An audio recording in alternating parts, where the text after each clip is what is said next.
عرفان شاہ صاحب کا ایک نیا بیان ہمارے سامنے آیا ہے جو کراچی کے اندر انہوں نے کیا ہے، اور جس محفل میں کیا ہے اس میں یہ نعرے بھی لگ رہے تھے، دمادم مس کلندر علی دا پہلا نمبر، دمادم مس کلندر کہو علی کا پہلا نمبر، دمادم مس کلندر علی کا پہلا نمبر، دمادم علی دا پہلا نمبر۔ اس محفل میں شاہ صاحب کا خطاب ہوا اور شاہ صاحب نے یہ کہا کہ ہم اس ہستی کے نوکر ہیں، خادم ہیں، غلام ہیں کہ رسول اللہ کا سارا سسٹم، خلافت راشدہ کا سارا نظام بھار جس کے کندھوں پر تھا، اور وہ ہستی ہے علی المرتضیٰ کی ہستی۔ ابو بکر صدیق کی صداقت، عمر کی عدالت، عثمان کی سخاوت کا بھرم بھی انہوں نے رکھا۔ اس ہستی کے وکیل اور غلام اور خادم اور نوکر ہے کہ پورا سسٹم مصطفیٰ کا جس کے کاندھے پر کھڑا ہے اس کا نام علی مولا ہے، جس نے ابو بکر صدیق کی صداقت کا بھرم رکھا، جس نے عمر کی عدالت کا بھرم رکھا، جس نے عثمان کے حیا و سخاوت کا بھرم رکھا، محمد رسول اللہ کے سسٹم کا بھرم رکھا، جس کے کاندھے پر خلفائے راشدین اور خلافت کا بار ہے، اس علی کی عظمت کو سلام پیش کرتا ہوں۔ میں اس کا نوکر ہوں، اس کے بچوں کا بھی نوکر کا بھرم بھی انہوں نے رکھا۔ شاہ صاحب کی اور باتیں بھی ہمارے سامنے آتی رہی ہیں، ہم نے راز کیا اور ہم یہ دعا کرتے رہتے ہیں اور اس انتظار میں اللہ تعالیٰ شاہ صاحب کو پہلے جیسا کر دے، لیکن یہ بات ہم سے برداشت نہیں ہوئی، نہ ایسی باتوں کو ہم برداشت کریں گے جو باتیں رافضیت تفضیلیت کو سپورٹ کریں، تقویت دیں۔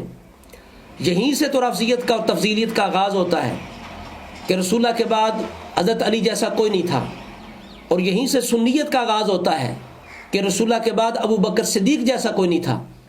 قرآن مجید نے فضیلت کا معیار ہی یہ قرار دیا ہے، فرمایا جنہوں نے فتح مکہ سے پہلے قربانیاں دیں، دین کے سسٹم کو چلایا، ایک دوسرے کا سہارا بنے، مہاجرین و انصار والسابقون الاولون من المہاجرین والانصار والذین اتبعوہم بإحسان۔ فرمایا سب سے پہلے جو دین اسلام کے لیے جنہوں نے قربانیاں پیش کی وہ مہاجرین انصار ہیں، اور انہیں ہم یہ شان دیتے ہیں کہ پوری امت کے لیے ان کی اتباع لازمی ہے۔ اور دوسرے مقام پہ فرمایا لا یستوی منکم من انفق من قبل الفتح وقاتل اولئک اعظم درجہ، فرمایا کہ جنہوں نے فتح مکہ سے پہلے قربانیاں پیش کی، مال پیش کیا، ان کے درجے بلند ہیں۔ تو اب قرآن نے صحابہ کی قربانیوں اور بوجھ اٹھانے کی وجہ سے، سسٹم کو چلانے کی وجہ سے درجے بیان کیے، اور اہل سنت کے نزدیک سب سے پہلا درجہ ابو بکر صدیق کا ہے، پھر عمر کا ہے، پھر عثمان کا، پھر علی المرتضیٰ شیر خدا کا۔ تو سب صحابہ نے مل کے سسٹم کو چلایا۔ یہ کہنا کہ ایک ہستی کے کندھوں پر تھا، یہ سنیت نہیں ہے۔ تعاون اسلام کے اندر ہے، تعاون علی البر والتقوی، تمام صحابہ نے تعاون کیا، لیکن جو قربانی ابو بکر صدیق کی وہ سب سے زیادہ ہیں۔ رسول اللہ خود فرماتے ہیں ابو بکر وہ ہے جس نے مجھے ہجرت کروائی، بیٹی کا نکاح میرے ساتھ کیا، بلال کو آزاد کروایا۔ سب سے پہلے رسول اللہ کے لیے مار کھانے والے ابو بکر ہیں۔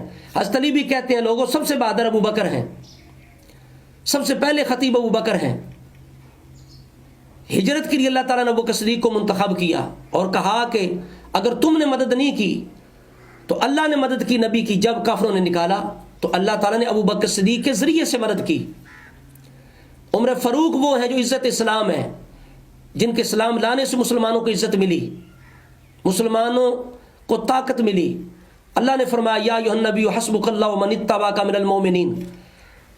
اللہ تعالیٰ تو پہلے بھی کافی تھا، لیکن مومن تب کافی ہوئے جب عمر اسلام لائے، اور حضرت عمر کی طاقت اور جرأت کا یہ عالم تھا کہ ایک واحد یہ شخصیت ہے جنہوں نے اعلانیہ طور پر ہجرت کی اور کافروں کو للکارا، اے مشرکو آؤ جو میرے ساتھ مقابلہ کرنا چاہتا ہے، میں ہجرت کر کے جا رہا ہوں۔ کسی کو جرأت نہیں ہوئی۔ تو اس وجہ سے یہ کہنا کہ سارا سسٹم ایک ہستی کے کندھوں پر تھا، یہ نہ قرآن اس کی تائید کرتا ہے، نہ رسول اللہ کے ارشادات اس کی تائید کرتے ہیں، نہ مولا علی کے اپنے ارشاد اس کی تائید کرتے ہیں۔ مسند احمد کے اندر حضرت علی کے کتنے ارشادات ہیں۔ آپ کہتے تھے لوگوں کو میں تمہیں خبر دوں رسول اللہ کے بعد کون سی ہستی افضل ہے، وہ ابو بکر ہیں، پھر عمر ہیں۔ فرمایا اب ہمارے دور کے اندر نئے نئے فتنے سامنے آ گئے، نئی نئی چیزیں ایجاد ہو گئیں، تو ابو بکر عمر کی خلافت کی شان بیان کرنے والے حضرت علی مرتضیٰ شیر خدا بھی ہیں۔ پھر دیکھیے رسول اللہ کے بعد کس طرح انہوں نے سسٹم کو اٹھایا، کس طرح ابو بکر صدیق نے بوجھ کو اٹھایا، مرتدین سے جب قتال کیا تو اس کے بارے میں حضرت عمر فاروق بھی یہ کہہ اٹھے کہ خدا کی قسم مرتدین سے قتال کرنے کے معاملے میں ابو بکر صدیق کا ایمان پوری امت کے ایمان سے بھاری ہے. اور یہی بات پیر میل شاہ صاحب نے اپنے انداز میں کی. اس کتاب کے اندر صفحہ 19 پہ آپ نے فرمایا بعد از پیغمبر کوئی شخص ابو بکر سے افضل نہیں کیونکہ اس نے مقاتلہ مرتدین میں نبی کا سا کام کیا. اب بتائیے بوجھ اٹھانے والا کون ہے؟ اور ابو بکر صدیق خود فرماتے ہیں کہ جب رسول اللہ دنیا سے تشریف لے گئے تو اکثر عرب ارتداد کا شکار ہو گئے, نفاق امڈ آیا. فرماتے ہیں مجھ پر ایسی مصیبت ٹوٹی اگر پہاڑ پر ٹوٹتی تو وہ بھی ریزہ ریزہ ہو جاتے. یہ کون کہہ رہا ہے؟ یہ کس پر یہ مصیبت آئی, کس پر بوجھ آیا؟ وہ ابو بکر صدیق کی ذات ہے. اور فرماتے ہیں مسلمانوں کی صحابہ کی حالت یہ ہو گئی تھی جس طرح بھیگی رات ہو, بارش کی رات ہو, باغ کے اندر بکریاں ہو, درندوں کی زمین ہو, تو جو حالت ان کی ہوتی ہے ایک دفعہ صحابہ کی وہ حالت ہو چکی تھی. تو اس دلدل سے, اس طوفان سے نکالنے والی کون سی شخصیت ہے؟ ابو بکر صدیق کی ذات ہے. جب لشکر اسامہ کو ابو بکر صدیق نے بھیجنا چاہا, صحابہ نے کہا کہ تاخیر کر لیں, تو اس وقت ابو بکر صدیق نے کیا کہا تھا؟ آپ نے فرمایا سب چلے جائیں, میں اکیلا رہ جو مدینے کے اندر, درندے میرے گوشت کو نوچ کھائیں. ابو بکر پھر بھی رسول اللہ کے فرمان کو ٹالنے والا نہیں ہے, رسول اللہ کے تیار کردہ لشکر کو پیچھے کرنے والا نہیں ہے. یہ کس نے سسٹم کو چلایا؟ وہ ابو بکر صدیق کی ذات ہے. جب مانعین زکوٰۃ کے ساتھ ابو بکر صدیق نے جہاد کرنا چاہا اور صحابہ نرمی کا مشورہ دے رہے تھے, حتیٰ کہ حضرت عمر فاروق جیسی شخصیت, بہادر شخصیت, انہوں نے بھی مشورہ جب آ کے دیا کہ آپ تھوڑی نرمی کریں, تو حضرت ابو بکر صدیق نے آگے سے کیا کہا؟ کہا عمر تم جاہلیت کے اندر تو بڑے بہادر تھے, اسلام کے اندر بزدل ہو گئے ہو, اور دین مکمل ہو چکا ہے, وہی منقطع ہو چکی ہے, اب یہ نہیں ہو سکتا کہ ابو بکر کے ہوتے ہوئے کو دین کو تبدیل کر دے. تو ایسی جرأت استقامت کا اظہار کرنے والی کون سی شخصیت ہے؟ وہ ابو بکر صدیق کی ذات ہے. اور اسی طرح جب آپ خود سواری پہ سوار ہو کے ذوالقصہ کی طرف نکلنے لگے جہاد کے لیے, تو صحابہ نے روکا, جن میں علی المتشیر خدا بھی تھے. انہوں نے آگے بڑھ کے نکیل کو پکڑ لیا. حضرت علی فرمان لگے اے خلیفہ رسول آپ کہاں جا رہے ہیں؟ آج میں آپ سے وہی بات کہتا ہوں جو احد کے دن رسول اللہ نے آپ سے کہی تھی کہ اپنی تلوار کو میان کے اندر رکھیں اور اپنے بارے میں کوئی ایسی خبر نہ ہمیں سنائیں کہ جس سے ہمیں تکلیف پہنچے. آگے حضرت علی المتشیر خدا نے کہا کہ اگر آپ کو کچھ ہو گیا تو آپ کے بعد اسلام کا نظام کبھی قائم نہیں رہ سکے گا. یہ کہنے والا کون ہے؟ مولا علی پاک ہیں, ابو بکر صدیق کو کہہ رہے ہیں. تو یہ کہنا کہ سارا سسٹم حضرت علی کے کندھوں پر تھا, یہ کس طرح صحیح ہو سکتا ہے؟ اور اسی طرح جب حضرت ابو بکر صدیق نے وصال فرمایا تو اس وقت حضرت علی متشیر خدا نے کن الفاظ کے ساتھ خراج تحسین پیش کیا؟ کہا کہ دو میں سے دوسرا یار غار آپ ہیں, آپ پر سکینت کا نزول ہوا, ہجرت میں آپ رسول اللہ کے رفیق سفر تھے, اور اللہ کے دین اور امت میں رسول اللہ کے آپ خلیفہ بنے. جب لوگوں نے ارتداد اختیار کیا آپ نے خلافت کا حق ادا کر دیا, آپ نے تو وہ کارنامہ انجام دیا جو کسی نبی کے خلیفہ نے نہیں دیا. اس لیے میل شاہ صاحب نے کہا تھا کہ نبی کا سا کام کیا مقاتلہ مرتدین میں. تو مولا جی فرماتے ہیں کسی نبی کے خلیفہ نے وہ کام نہیں کیا جو آپ نے کیا.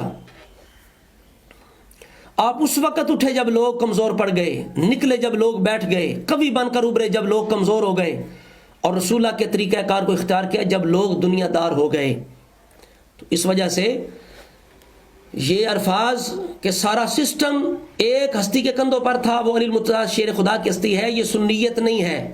تو لہذا سن لیا آپ نے کہ رسول اللہ کے بعد سارا سسٹم چلانے والے حضرت ابو بکر صدیق تھے, پھر عمر فاروق تھے, پھر عثمان تھے, پھر علی المتشیر خدا تھے. اس میں کوئی شک نہیں ہے کہ کام تعاون سے چلتا ہے, تعاون علی البر والتقوی, ایک دوسرے کے وزیر تھے, سہارا تھے.